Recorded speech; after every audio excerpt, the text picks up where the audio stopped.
जिजाईचा तो शिवा, जिजाईचा तो शिवा, अण्णा भीमाईचा तो भीमा, ओ जिजाईचा तो शिवा, अण्णा भीमाईचा तो भीमा.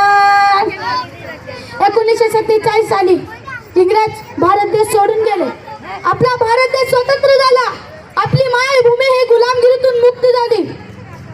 परंतु आपल्या देशातील दीनदुबळ्यांना, गोरवर्ग गरिबांना आणि बहुजनांना खरोखर जरी कुणी आझादी दिली असेल तर ती महामानव परमपूज्य डॉक्टर बाबासाहेब आंबेडकरांनी. ही त्या भूमिपुत्राची दुसरी आझादी